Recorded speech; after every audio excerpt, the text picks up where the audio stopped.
"You are dead to us," my husband and in-laws said when I couldn't give them a child. They threw me out with nothing but a suitcase. I stayed silent until 4 years later when I emerged from a private jet with my 2-year-old son and a handsome man. Their jaws dropped, their pride shattered silently. My name is Sarah, and 4 years ago my mother-in-law Charlotte looked me dead in the eye and said, "A woman without a child is like a tree without fruit." She was handing me my suitcase at the time, kicking me out of the only home I'd known as a married woman. But let me take you back to where it all began to crumble. I was sitting in Dr. Rodriguez's office, gripping Jordan's hand so tight, my knuckles had turned white. The test results lay between us on the mahogany desk like a death sentence. Jordan's jaw was clenched, his eyes fixed on the wall behind the doctor's head. "I'm sorry," Dr. Rodriguez said gently. "The tests show significant fertility challenges. Conception will be extremely difficult, though not impossible. Before we continue, I want to thank you for joining me in sharing stories of resilience and transformation. If you believe every woman deserves a second chance to rebuild her life, please consider subscribing. It's free and helps us reach more women who need hope. Now, let's see how I survived." The drive home was silent, except for the hum of Jordan's BMW engine. When we pulled into the circular driveway of his family's estate, I could see Charlotte and Amanda through the kitchen window, their heads bent together in conversation. They looked up expectantly as we walked through the door. "Well," Charlotte's voice was sharp with anticipation, "what did the doctor say?" Jordan loosened his tie and poured himself a scotch before answering. "It's going to be more complicated than we thought." Amanda sat down her teacup with a delicate clink. "What does that mean exactly?" I opened my mouth to explain, but Jordan spoke first. "Sarah has some issues that make pregnancy unlikely." Issues, as if I was a broken appliance that needed fixing. Charlotte's face went through a series of expressions. Disappointment, frustration, and finally something that looked almost like disgust. "I see. Well, there are always options, aren't there? Specialists' treatments." "We're going to explore everything," I said quietly, finding my voice, but Charlotte had already turned away, busying herself with rearranging the flowers on the counter. The conversation was over for her, but I could feel the judgment settling around me like a heavy blanket. That night, Jordan and I lay in bed staring at the ceiling. The silence stretched between us until I couldn't bear it anymore. "We'll figure this out," I whispered. "There are treatments, procedures, Sarah." His voice was tired, distant. "Let's just see what happens." What happened was 18 months of monthly disappointments. 18 months of negative pregnancy tests that I hid in the bottom of bathroom trash cans. 18 months of Charlotte's increasingly pointed comments about our childless state. My friend Eleanor's daughter-in-law just had twins, she announced one morning over breakfast. "Such a blessing. Eleanor feels so fulfilled as a grandmother." Amanda nodded enthusiastically. "I can't wait to have children. I think I'll be pregnant within 6 months of getting married." I pushed eggs around my plate, my appetite gone. These breakfast conversations had become a special kind of torture designed to remind me of my failure without anyone having to say it directly. Jordan stopped coming to doctor appointments after the 8th month. "I have a conference call," he'd say, or "the office needs me," always something more important than figuring out why his wife couldn't give him the family he wanted. I started going alone, sitting in waiting rooms full of pregnant women, feeling like an imposter among the truly fertile. Dr. Rodriguez was kind but realistic. Each treatment was more invasive, more expensive, more likely to fail than the last. "Maybe we should consider adoption," I suggested one evening as Jordan reviewed business papers at the kitchen table. He didn't look up. "My mother wants biological grandchildren. You know how she feels about bloodlines." "Bloodlines?" As if we were breeding horses instead of trying to build a family. The final straw came on a Tuesday in March. I'd been feeling nauseous for 3 days and allowed myself the dangerous luxury of hope. I bought a pregnancy test on my way home from work and locked myself in our bathroom, hands shaking as I waited for the results. Negative. I sat on the bathroom floor and finally let myself cry, not the quiet, dignified tears I usually allowed, but ugly body-shaking sobs that came from somewhere deep in my chest. When I finally composed myself and came downstairs, I found Jordan in his study with papers spread across his desk. Divorce papers. How long have you been planning this? I asked, picking up the documents with numb fingers. Jordan finally looked up, his expression almost relieved. Sarah, we both know this isn't working. We want different things. We want the same thing. We want a family. I want a family that's actually possible. The prenup was attached to the divorce papers highlighted in yellow marker. Every clause that protected the Harrison family wealth, every line that left me with nothing if our marriage failed. I remembered signing it 3 years earlier. Young and in love and certain we'd never need it. I was 25, I said, staring at my own signature. I thought love would be enough. Love doesn't pay bills or carry on family names. Charlotte appeared in the doorway as if she'd been listening. Sarah, dear, I think it's best if you pack your things tonight. Amanda can drive you wherever you need to go. I looked at Jordan, waiting for him to defend me to tell his mother she was overstepping. Instead, he gathered the papers and slipped them into a folder. I'll have my lawyer contact you about the details, he said without meeting my eyes. I packed one suitcase that night while Charlotte supervised from the doorway. 3 years of marriage reduced to clothes that would fit in a carry-on bag. You're young, Charlotte said as I folded my wedding dress into tissue paper. You'll find someone else, someone better suited to your limitations. Amanda appeared with my coat and purse. The taxi's here. I walked through the house one last time, past the dining room where I'd hosted dinner parties, past the living room where I'd spent countless evenings feeling like an outsider. Jordan was nowhere to be seen. At the front door, Charlotte handed me my suitcase and $23 from her purse. For the taxi, she said, you'll understand someday. A woman who can't give her husband children is incomplete. Jordan deserves better. I climbed into the taxi with no destination in mind and no idea how I was going to survive. As we pulled away from the estate, I pressed my face to the window and watched the only life I'd known disappear behind perfectly manicured hedges. The driver caught my eyes in the rear-view mirror. Where to miss? I had no answer. I had no home, no money, no plan. But as we drove through the city, something hard and determined began forming in my chest. They'd thrown me away like garbage, dismissed me as worthless. They had no idea what they'd just unleashed. The taxi dropped me off at a motel on the outskirts of downtown. $43 for 3 nights in a room that smelled like cigarettes and broken dreams.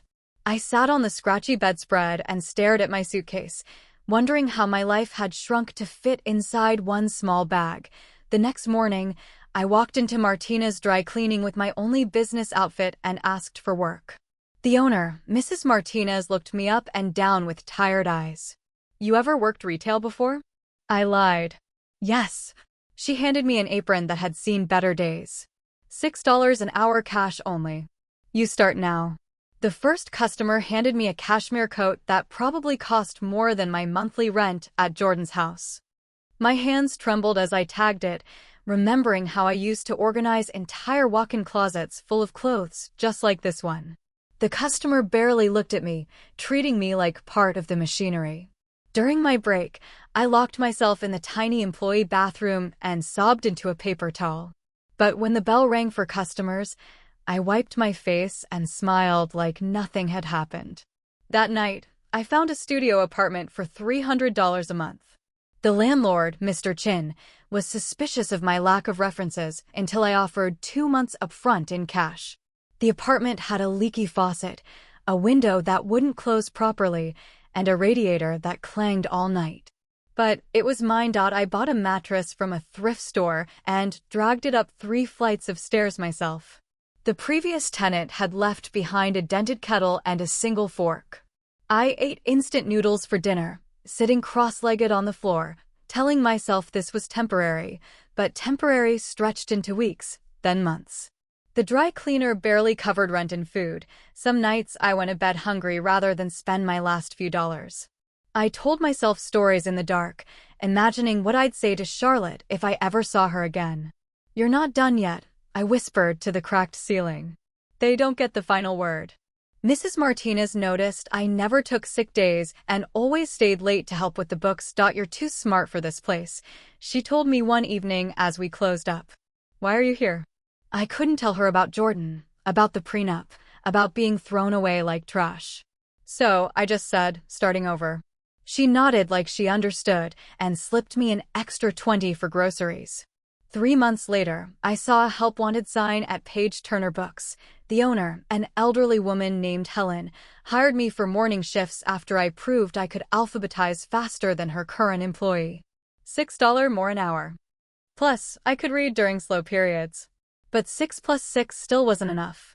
I found evening work cleaning office buildings downtown. The cleaning company didn't ask questions, just handed me keys and pointed to supply closets.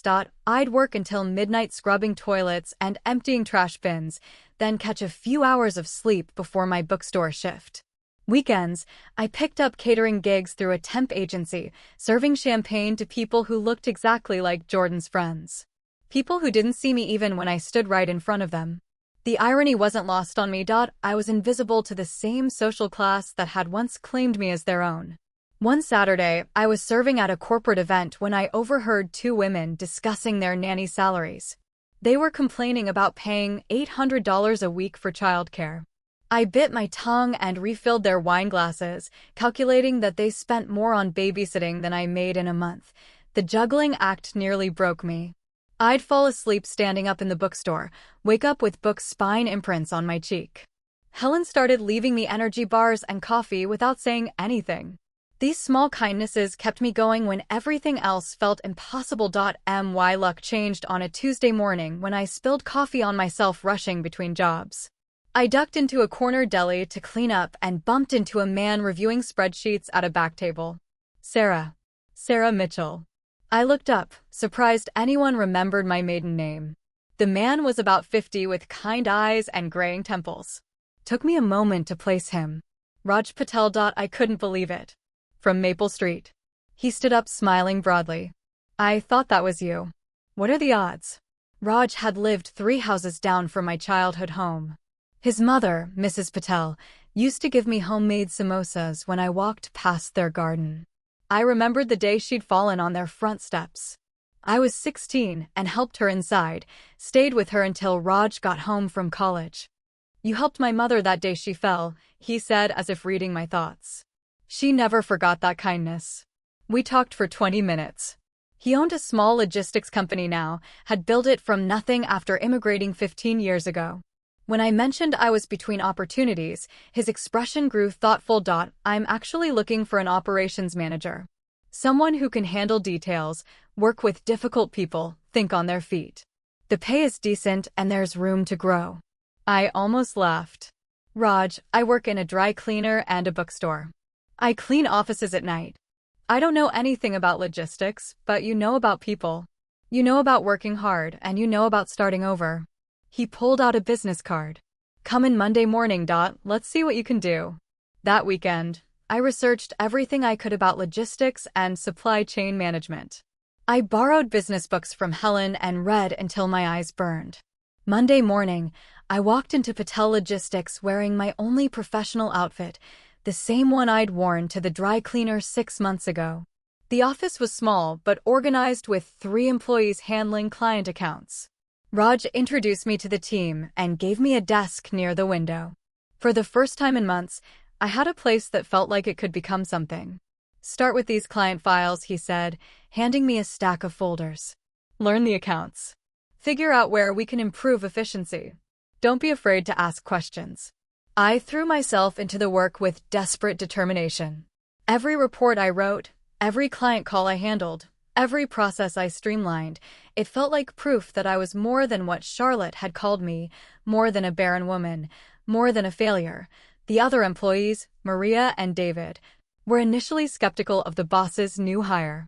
But when I reorganized the filing system and created a tracking spreadsheet that saved them hours each week, they started coming to me with questions and ideas. For the first time since leaving Jordan's house, I felt useful, valuable, like I might actually have a future that didn't involve counting quarters for grocery money. 3 months into the job, Raj called me into his office. You've increased our efficiency by 30%. He said, sliding an envelope across his desk. This is your new salary. The number inside made my hands shake. It was more than I'd made at all 3 of my previous jobs combined. Enough to move to a better apartment, buy real furniture, eat actual meals instead of instant noodles. That night, I sat on my floor mattress one last time and allowed myself to believe something I hadn't dared hope for in months. Maybe I really wasn't done yet. 6 months into my job at Patel Logistics, I was eating lunch at my desk when Maria mentioned her side investment in cryptocurrency. Made $300 last month just sitting on my phone, she said casually, scrolling through charts. Something clicked. I'd been so focused on surviving paycheck to paycheck that I'd never considered making my money work for me. That evening, I signed up for an online finance course and spent my first Saturday in months doing something other than laundry and grocery shopping. The instructor, a woman named Dr. Angela Chin, spoke about compound interest like it was magic.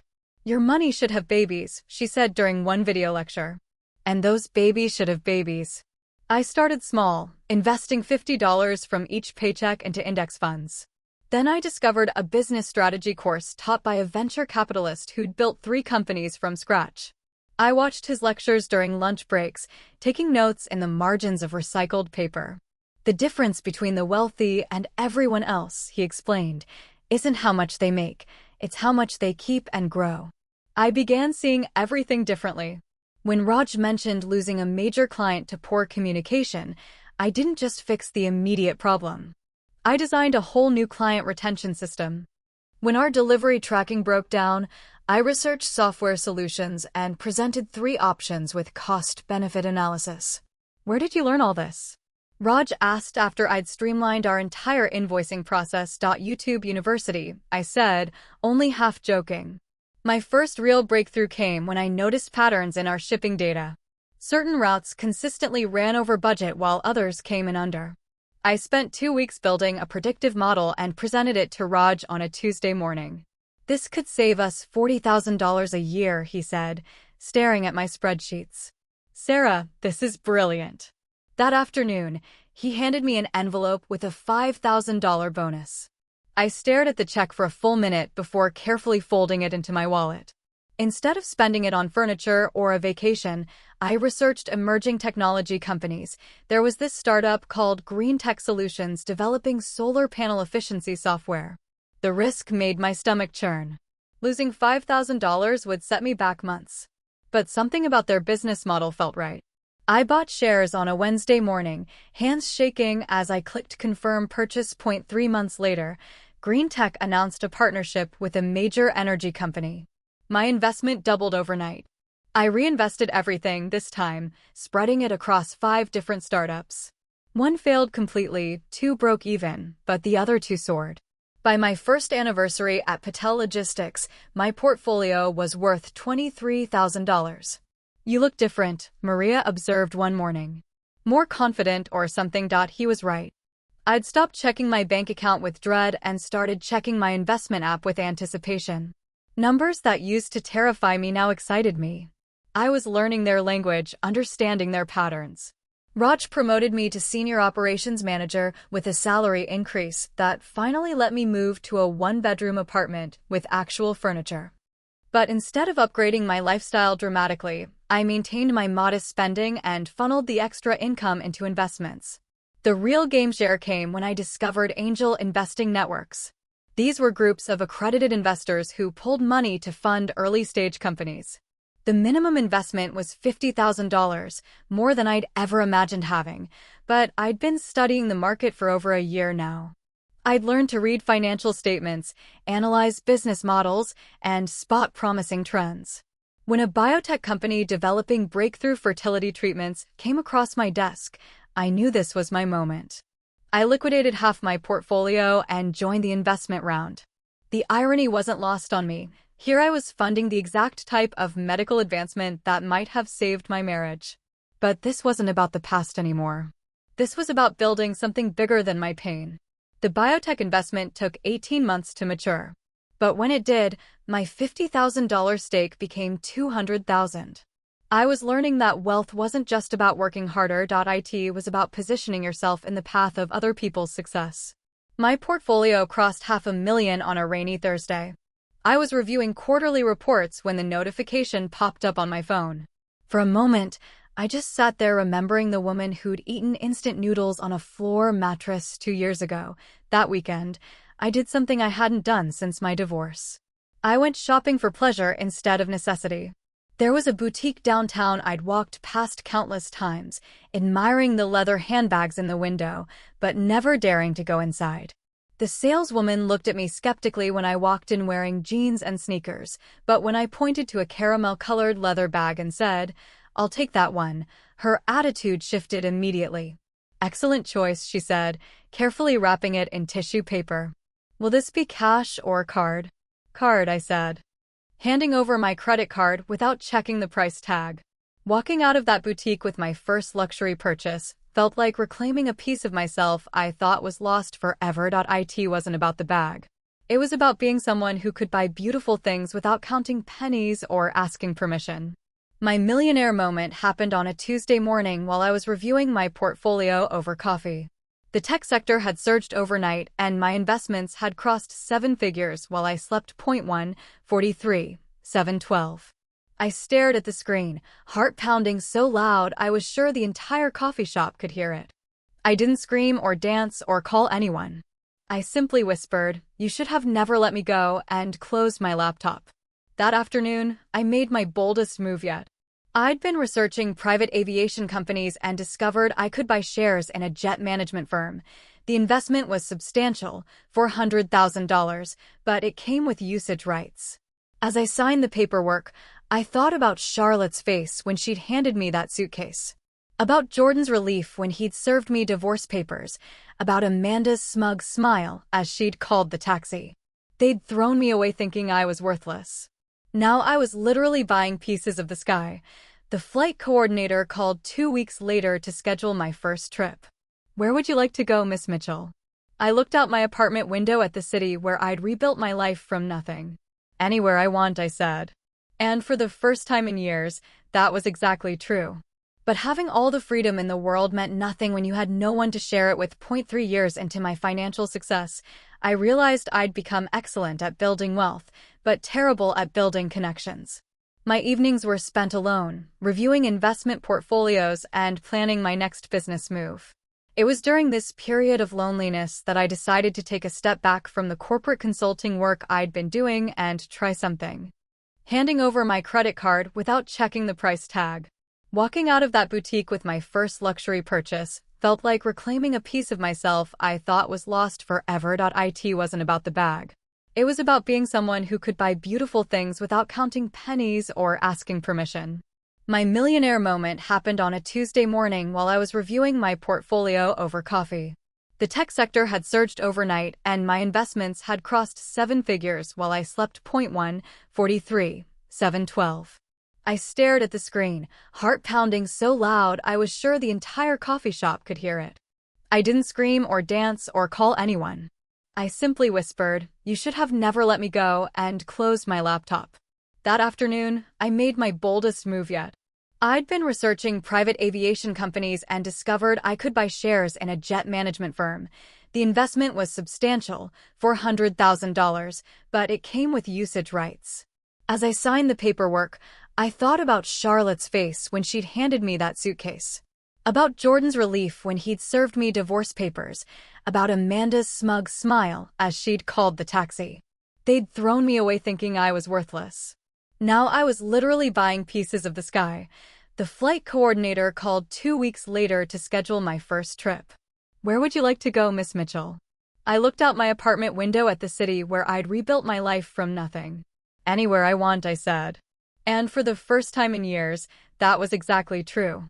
But having all the freedom in the world meant nothing when you had no one to share it with. 3 years into my financial success, I realized I'd become excellent at building wealth, but terrible at building connections. My evenings were spent alone, reviewing investment portfolios and planning my next business move.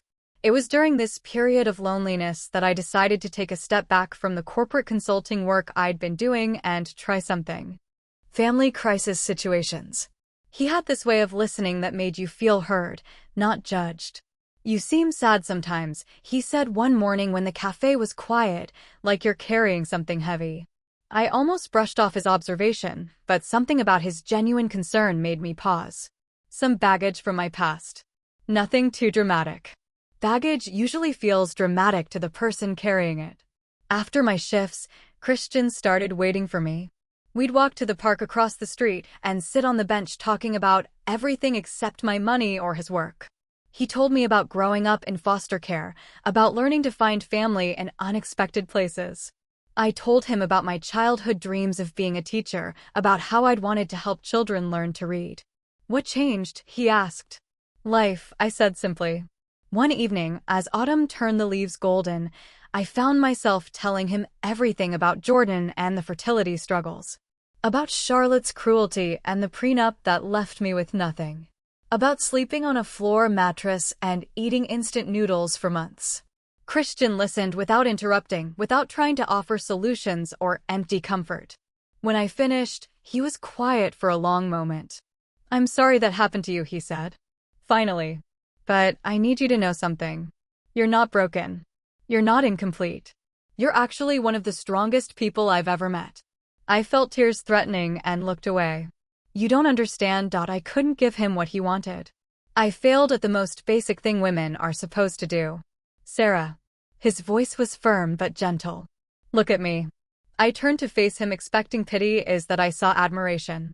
You survived being thrown away by people who were supposed to love you. You built a life from nothing. You chose kindness over bitterness. That's not failure. That's extraordinary. Something inside me shifted that night. For the first time since my divorce, I felt seen for who I actually was, not who I couldn't be. Our relationship grew slowly, carefully. Christian never pushed for more than I was ready to give. He never asked about my finances or seemed impressed when I mentioned my business success.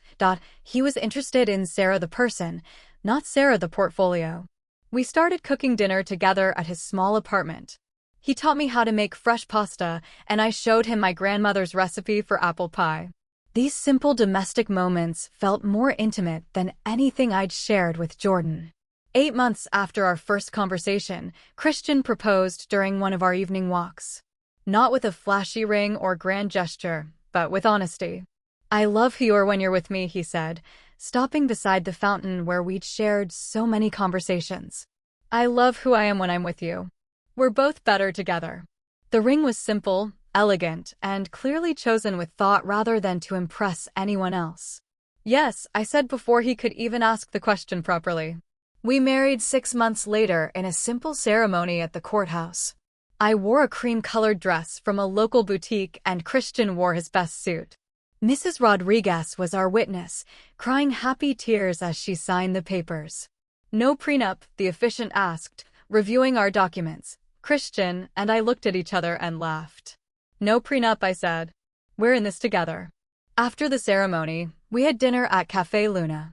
Mrs. Rodriguez had closed early and cooked for us personally. It was perfect in its simplicity.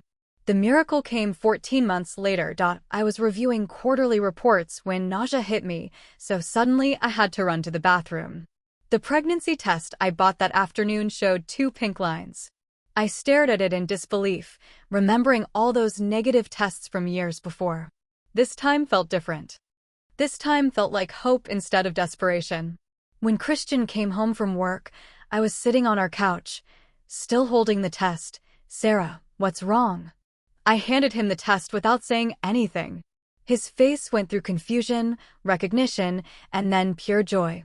Are you sure? He whispered. As sure as these things can be. Christian sat beside me and pulled me close. We both cried, tears of amazement, of gratitude, of disbelief that something so wanted could actually happen. 9 months later, I held my son in my arms. Thomas Christian Mitchell, named for his father and carrying my maiden name by choice. He was perfect, healthy, and completely ours. As Christian wept beside my hospital bed, I thought about Charlotte's words from years ago, about being a tree without fruit, incomplete, and worthless. Now, I was a mother, but more importantly, I was a woman who learned her worth wasn't determined by anyone else's expectations. Somewhere across the city, I imagined Charlotte choking on her morning tea if she ever found out. But honestly, I was too happy to care. Thomas was 18 months old and taking his first wobbly steps around our living room when the unexpected message arrived. I was checking emails while he played with wooden blocks when I saw Amanda Harrison's name in my inbox. My breath caught. I hadn't heard from anyone in Jordan's family for over 4 years. The subject line read, "Invitation, Women's Leadership Gala Exclusive Guest List." I opened it with trembling fingers. "Dear Ms. Mitchell, your company Mitchell Strategic Consulting has been recommended as a rising force in business leadership. We would be honored to have you attend our annual charity gala supporting women's entrepreneurship. This exclusive event brings together the city's most influential female leaders. Please confirm your attendance at your earliest convenience. Amanda Harrison, event chair." She had no idea who she was. Inviting. My consulting firm had grown beyond anything I'd imagined. After Thomas was born, I transitioned from investments to helping other women build their businesses. My client roster included tech entrepreneurs, medical professionals, and retail innovators. Amanda must have seen my company's recent feature in Business Weekly about female-led firms making seven-figure impacts. I stared at the email for a full minute, my heart racing. The gala was being held at the Harrison estate, the same house where I'd been thrown out with a suitcase. The same driveway where Charlotte had handed me $23 for taxi fare. Christian walked into the room fresh from putting Thomas down for his nap. "You look like you've seen a ghost." I showed him the email. His expression shifted from confusion to understanding. "You don't have to go," he said gently, sitting beside me on the couch. "I know. I read the invitation again, but maybe I want to." That evening, after Thomas was asleep, Christian and I talked through what this meant. He never tried to talk me out of it or suggest I was looking for trouble. He just listened as I worked through my feelings. "I'm not angry anymore," I said, curled against his shoulder. "That's what surprises me. I should be furious, but I just feel curious. Like, what would it be like to walk back into that world as someone completely different?" "You are someone completely different," Christian said. "The question is whether they deserve to meet her." I spent 3 days deciding, then sent my RSVP. Delighted to attend. I'll be bringing my family. The week before the gala, I made careful preparations. I arranged for my private jet share, selected a midnight blue silk dress that made me feel powerful and elegant, and had my assistant coordinate all the logistics. Most importantly, I made sure Christian was comfortable with the plan. "Are you sure you want to bring Thomas?" I asked as we reviewed the evening schedule. Christian smiled, bouncing our son on his knee. "This little guy is living proof that you're exactly who you're supposed to be. If we're doing this, we're doing it as a family." The night of the gala, our driver picked us up in a sleek black car that would take us to the private airfield. Thomas babbled happily in his car seat, dressed in a tiny navy suit that matched his father's. I wore my hair in an elegant updo and kept my jewelry simple but expensive diamond earrings that caught the light beautifully. As our jet descended toward the city airport, I looked down at the lights below and felt something I hadn't expected. Peace. This wasn't about revenge or proving anything. This was about showing up as the woman I'd become. The limousine from the airport pulled into the Harrison Estate's circular driveway at exactly 7 o'clock. Photographers were stationed along the entrance, capturing arriving guests for the society pages. I could see the house through the car windows, every light blazing just as it had been during my marriage. "Ready?" Christian asked, adjusting Thomas's bow tie. "Ready?" Our driver opened the door and I stepped out first. Camera flashes immediately began popping as photographers realized they didn't recognize me, but could tell from my arrival that I was someone important. Christian appeared beside me looking handsome and confident, then lifted Thomas from his car seat. We walked up the same stone steps where I'd once carried grocery bags as Jordan's wife. Now I was returning as myself, successful, loved, and complete. The moment we entered the foyer, I spotted Jordan across the room. He was talking to a group of men, gesturing with a cocktail glass, looking exactly the same, except for some gray at his temples. He glanced toward the entrance casually, then did a double take that was almost comical. His face went completely pale. The glass slipped from his hand, though he caught it before it fell. I watched as his eyes moved from my face to Christian, then to Thomas, then back to me. The confusion and shock were written clearly across his features. He excused himself from his conversation and started walking toward us, his steps uncertain. "Sarah," his voice was barely audible above the party chatter. "What are you doing here?" "Hello, Jordan." My voice was calm, friendly even. I was invited. Amanda's building quite the impressive guest list. His eyes kept darting to Thomas, who was contentedly playing with Christian's tie. "Is that who is?" "This is my husband Christian and our son Thomas." I made the introduction smoothly as if we were meeting at any normal social event. Christian extended his hand politely. "Nice to meet you, Jordan." Jordan shook it mechanically, still staring at Thomas, with something between wonder and devastation. Before he could say anything else, Charlotte appeared at his shoulder. She'd aged in the past 4 years, her face showing the lines of someone who held too much tension. When she saw me, she stopped walking so abruptly that Amanda, following behind her, nearly collided with her back. "Sarah." Charlotte's voice came out as a whisper. Amanda's face cycled through confusion, recognition, and then something approaching horror as she realized what she'd done. "Hello, Charlotte," I said pleasantly. "What a lovely event. The decorations are beautiful." Charlotte opened her mouth, but no words came out. She stared at Thomas, who chose that moment to giggle and reach his little hands toward the sparkling chandelier above us. Amanda recovered first, her face flushing red. "I didn't realize your company name." "Mitchell is my maiden name," I explained gently. "I went back to it after my divorce. Less complicated for business." The silence stretched between us until Thomas started babbling, pointing at the flowers arranged throughout the foyer. The sound of his innocent joy seemed to break something in Charlotte's composure. "How old is he?" she asked quietly. 18 months, Christian answered, his voice warm with pride.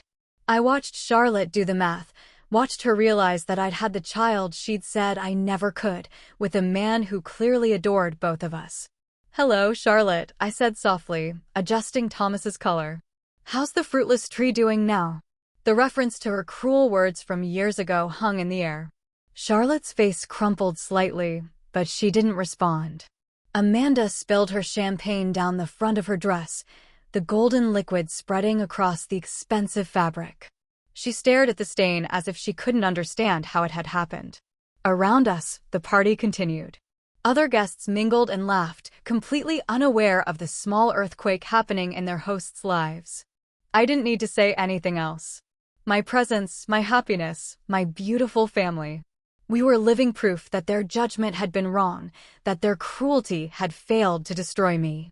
I had become exactly who I was meant to be, and it had nothing to do with them at all. We stayed at the gala for exactly 2 hours, long enough to make our point, short enough to avoid unnecessary drama. As we walked back to our limousine, Thomas sleeping peacefully in Christian's arms, I felt something I hadn't expected. Complete closure. The drive to the airport was quiet. Christian held my hand while I processed what had just happened. When we boarded our jet, I looked back at the city lights one last time and realized something profound. I didn't need to see them again ever. That night, as we flew home, I made a decision that would shape the rest of my life. I was done looking backward. The next morning, I deleted Jordan's number from my phone, not out of anger, but out of completion. I unfollowed Amanda and Charlotte on every social media platform. Not because I was hurt, but because their lives no longer interested me. For 4 years, I'd occasionally check their updates, telling myself it was curiosity. Really, it was a habit left over from when their opinions mattered. They didn't matter anymore. Christian found me in the kitchen making breakfast, humming while I scrambled eggs. Thomas was in his high chair, happily throwing Cheerios on the floor. "You seem different this morning," Christian observed, pouring coffee. "Lighter somehow." "I feel like I just put down a suitcase I'd been carrying for years," I said, kissing his cheek. I didn't even realize how heavy it was until I set it down. 3 months later, that feeling of freedom led to the most meaningful project of my life. I was reading a news article about the rise in divorce rates and the financial devastation many women faced afterward when an idea struck me. What if we started a foundation? I suggested to Christian that evening as we walked through our neighborhood. Something to help women rebuild after divorce. Christian stopped walking and turned to face me. Tell me more. So many women sign prenups like I did, or they sacrifice their careers for their marriages. When everything falls apart, they're left with nothing. What if we could give them the tools and resources to start over? Within 6 months, we'd established the Phoenix Foundation, named for the mythical bird that rises from ashes. Our mission was simple: provide financial education, business mentorship, and emotional support to women rebuilding their lives after divorce. Our first client was Maria, a 38-year-old teacher whose husband had left her for his secretary.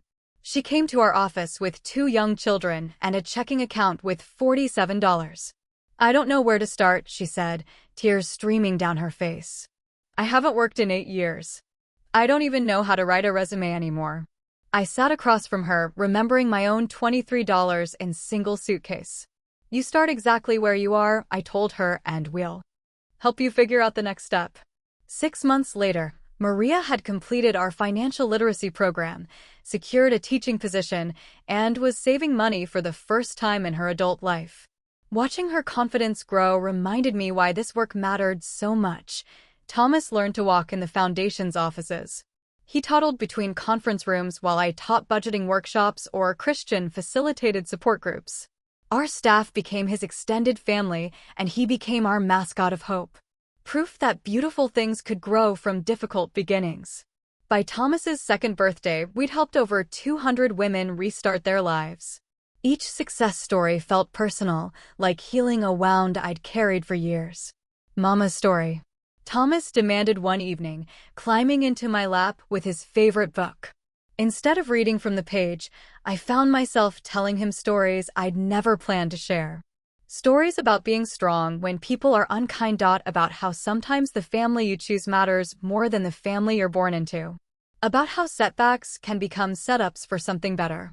"You came to Mama and Daddy when we needed you most," I whispered, stroking his dark hair. "You taught us that love creates its own miracles." Christian appeared in the doorway, smiling at us, room for one more in that chair.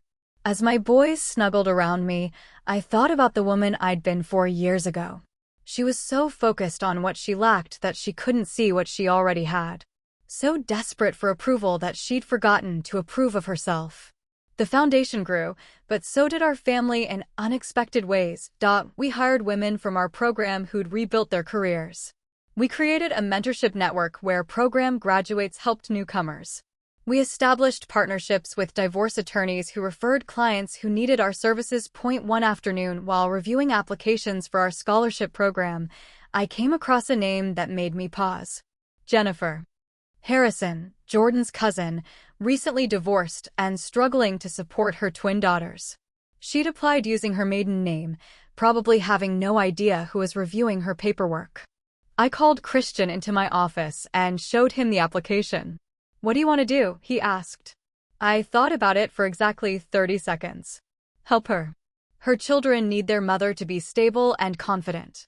That's more important than old family drama." Jennifer became one of our most successful program participants. She never knew about my connection to her family, and I never told her. She didn't need that burden while she was rebuilding her life. 2 years later, at Thomas's 4th birthday party, I watched him playing in our backyard with children from our neighborhood and kids whose mothers had graduated from our foundation program. Christian was manning the grill, laughing with other fathers about the challenges of potty training and bedtime negotiations. This was success, not the bank account numbers or the business accolades, though those were nice. The laughter, the community, the sense of belonging we'd created. This was everything I'd thought I wanted in my first marriage, but had never found. That evening, after the guests had gone home and Thomas was asleep, I sat in our garden with a cup of tea. Christian joined me carrying a piece of leftover birthday cake. "Any regrets?" he asked, settling beside me on our porch swing. I considered the question seriously. Did I regret the pain of my first marriage? The humiliation of being thrown out, the months of eating instant noodles and sleeping on a floor mattress. None, I said finally. Everything that happened led me here. To you, to Thomas, to the foundation, to this life. If I hadn't been broken down completely, I never would have discovered how strong I actually was. Christian took my hand. You know what I love most about you? What? You turned your pain into purpose. You could have become bitter, but you chose to become better. As we sat there in comfortable silence, I thought about Charlotte's words from years ago. She'd called me a tree without fruit, incomplete, and worthless. She was wrong on every count. I wasn't incomplete. I was whole. I wasn't worthless. I was invaluable to the people who mattered. And I wasn't barren. I'd given birth not just to Thomas, but to a new version of myself. Life hadn't gone according to my original plan. It had gone infinitely better. They called me broken. They'd called me barren. They called me a failure. But I call myself reborn. And that makes all the difference. If this story of transformation and quiet victory had you on the edge of your seat, hit that like button right now. My favorite part was when Sarah stepped off that private jet with her son and husband, returning to the same driveway where she was once thrown out. What was your favorite moment? Drop it in the comments below. Don't miss more inspiring stories like this. Subscribe and hit that notification bell so you never miss an upload.